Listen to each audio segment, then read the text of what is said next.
సందర్భంగా ఈరోజు ZP office దగ్గరికి రావడం జరిగింది. ప్రభుత్వం ఎంత నిర్లక్ష్యంగా ఉందంటే అంత నిర్లక్ష్యంగా ఉంది. ఈ రోజు ఇక్కడ చూస్తే విగ్రహాలు కడిగింది లేదు, చెత్త చెదారం అంతా కూడా ఇక్కడే ఉన్నాయి.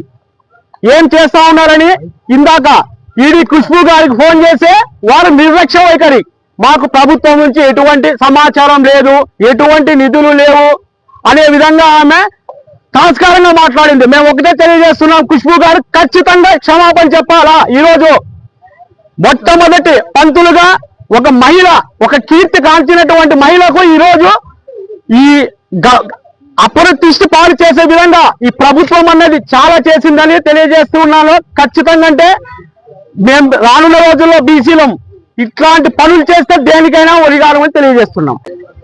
ఈ రోజున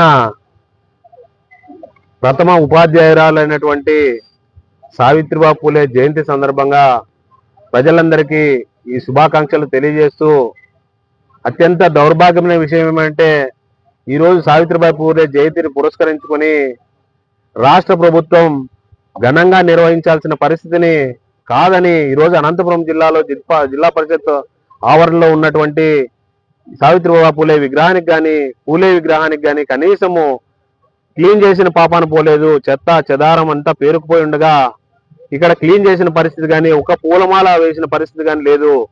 ఇంతటి దౌర్భాగ్యమైన పరిస్థితుల్లో ఉంటే నేనే స్వయంగా ఖుష్బూ కొఠారి గారికి, డీడీ గారికి ఈ రోజున ఇక్కడికి వచ్చిన తర్వాత మేమందరం కలిసి తనకు తెలియజేస్తే తను చెప్పే నిర్లక్ష్య సమాధానం ఏమంటే, రాష్ట్ర ప్రభుత్వం నుంచి ఎటువంటి జీవో మాకు రాలేదు, ఆదేశాలు రాలేదు కాబట్టి మేము సావిత్రిబాయి పూలే జయంతిని నిర్వహించలేదు అని చెప్పి ఖరాఖండిగా చెప్పడం జరిగింది.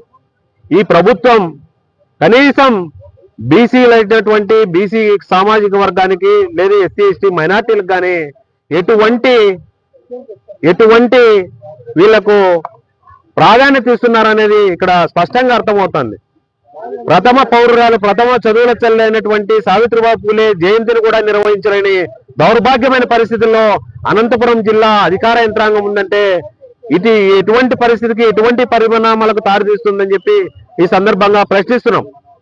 ఎందుకంటే సావిత్రిబాయి పూలేను కానీ జ్యోతిబా పూలేను కానీ గౌరవించుకొని ఈ అధికారులు కానీ రాజకీయ నాయకులు కానీ ఉండడం సిగ్గుచేటు. ఇటువంటి దుర్మార్గమైన పరిస్థితి భవిష్యత్తులో కొనసాగకూడదంటే ఖచ్చితంగా ఈ అనంతపురం జిల్లా డీడీ గారిని వెంటనే